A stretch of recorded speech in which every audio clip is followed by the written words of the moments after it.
Good evening, everyone, and thank you for coming to the soccer club meeting. It's good to see so many parents and children here tonight, and I know you're looking forward to a great football season. Now, I'd like to take a few minutes to tell you about some changes to the soccer club for the coming season.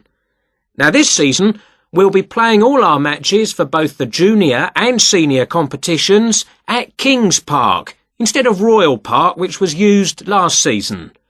Now, for meetings, we're going to use the clubhouse in Kings Park, and the next meeting will be held in the clubhouse on the 2nd of July. As usual, we hope to begin the season with a picnic next Saturday at the clubhouse.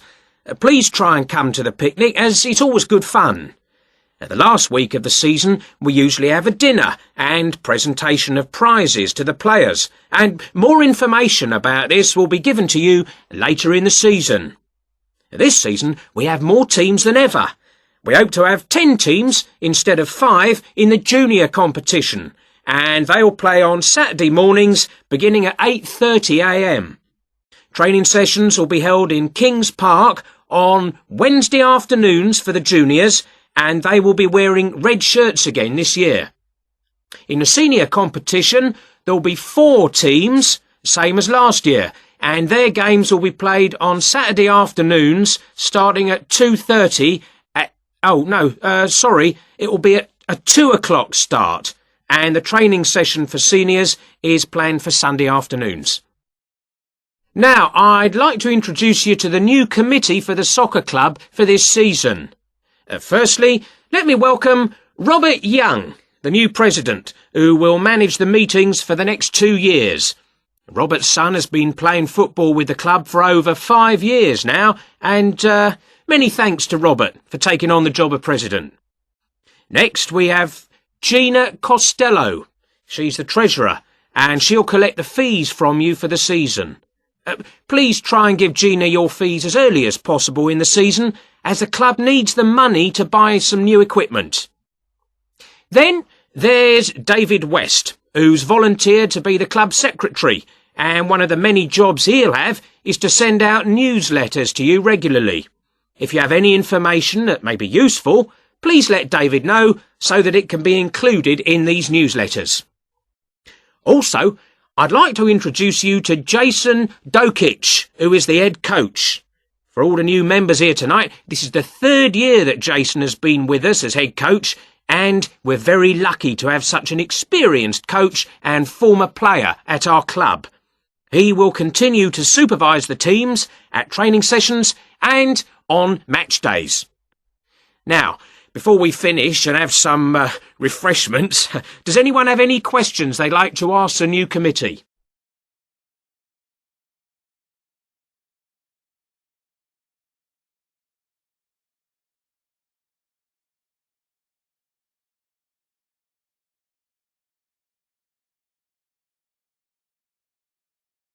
Right, Jason and Karen.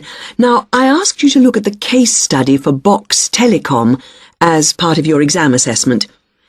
It's interesting because they're in the middle of problems at the moment, and I want you to track how they deal with them.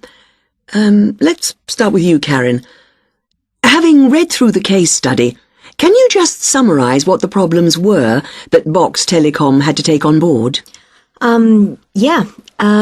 Well, of course, what first came to their attention was that despite a new advertising campaign, they were suffering from falling sales, and this is something that had many causes. On top of that immediate problem, what had also happened over the last 2 years was that although they had invested in an expansion plan, they had to face up to increased competition.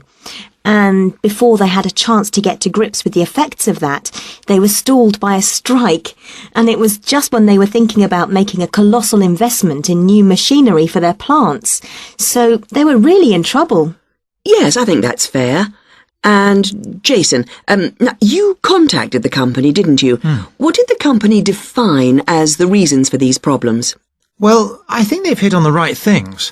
It would be easy to say they had invested too heavily or at the wrong time, but in fact the signs were good, and what they were set back by was high interest rates. At the same time, their longer-term problems, which were affecting their market share, were eventually credited to poor training. And having looked at the details in their last report, I think that's right.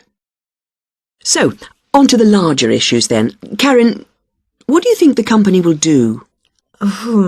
Well, obviously they have the choice of accepting the very favourable terms that another company, KMG plc, have given them to buy them out. That would mean creating a new company with a new image. Or they could decide on a bolder move and offer some new shares if they wanted. But I think they're much more cautious than that and expect they will start trying to find individuals who'd be prepared to back them with some of the capital they need. Well, you mustn't always assume that dramatic problems require dramatic solutions. Sometimes there's a simple fix, such as changing the guy at the top. If they truly are cautious, then I suspect they will seek to shut down some of their shops. But a more ambitious approach, and one which I think would have more chance of success, would be to alter how they're running things, the management layers and the processes. So, in your analysis, try to think of all the options. Jason? Yes, it's interesting because I found it a really useful company to study. Its problems cross all types of industries, and it's lucky it's so big. A smaller or even medium-sized company would have gone under by now. Ah, well, in fact, what I want you two to do is to go away when we've finished our discussion today and write a report. We've looked in general at the telecommunications market in the UK over the last few sessions, and I want you to take Box Telecom as an example and suggest some ways in which they might overcome their problems, and outline the reasons why you think as you do. But try and keep it intrinsic to the company rather than dragging in other examples. Is that okay, Karen? Yes, I think I can do that. Personally, I've got great hopes for it. I think it will recover. That advertising campaign they did was very strong, and they're very innovative with their products. They set new trends. The company's got to recover, don't you think, Jason? I'm not sure. I think it can, but it's not a foregone conclusion unless they manage to attract the right level of investment. The company definitely needs a boost, and to attract more highly skilled workers if their recovery is to be long-lasting. When I was talking to the marketing manager, he said to me that he thinks the company had got a great management team. But he would say that, wouldn't he? But they are suffering from having to work with outdated production machinery, and that could cost a lot to put right. Well, personally, I think the stock market is to blame. I think they were expecting too much of the company, and then inevitably it looked bad when it didn't perform. The market should have had more realistic expectations. And I disagree with you about the advertising campaign, Karen. That's where they could do with some innovation to get sales kick-started. Anyway, let's see what you come up.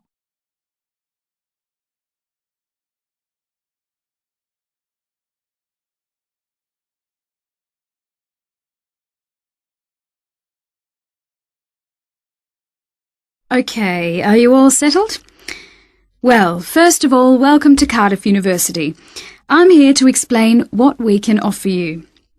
Now, as a new student at the university, you will probably need some sort of guidance to help you to use the library effectively to study and research. Some of you have asked about a guided tour, but we find this rather muddles people.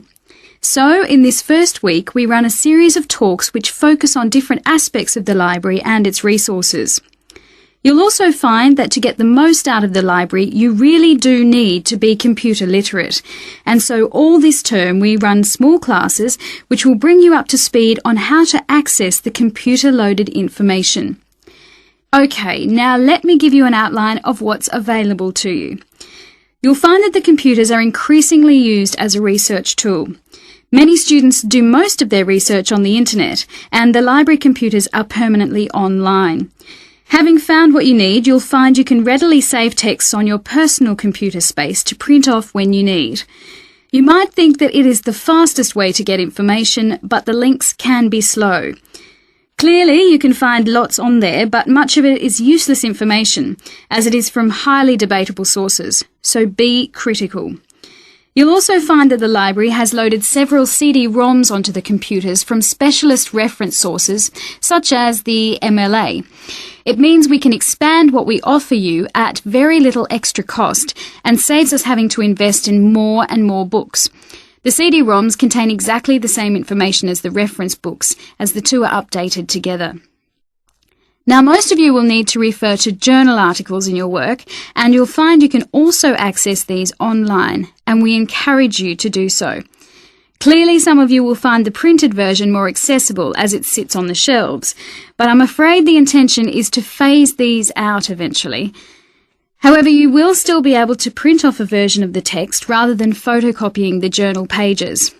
So you must get used to working online. Naturally, we do still have the full range of classic reference books, additional to the CD-ROMs for you to use, and there are several copies of each one. This is because some of you may prefer to borrow a book rather than sit in the library. There is a restricted loan time on these so that they are not missing from the shelves for too long. Although there is a section manager for each part of the library, they are very busy, and so if you do get stuck looking for things, you should ask the relevant cataloguing assistant. As your training supervisor, I just oversee your induction and will not be around after this initial week.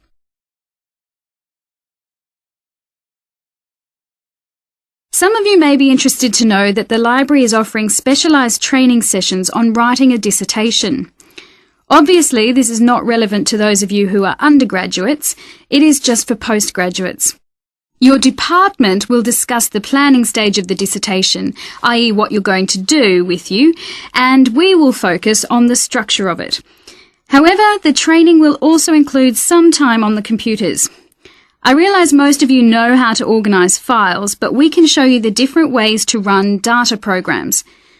Your tutors will tell you at the outset how to set out the chapters they require, but you will need to ask them how they would like you to organise the bibliography, because it varies depending on your subject area. When you've got something together, the trainer here will look through the draft version for you to see if it's okay.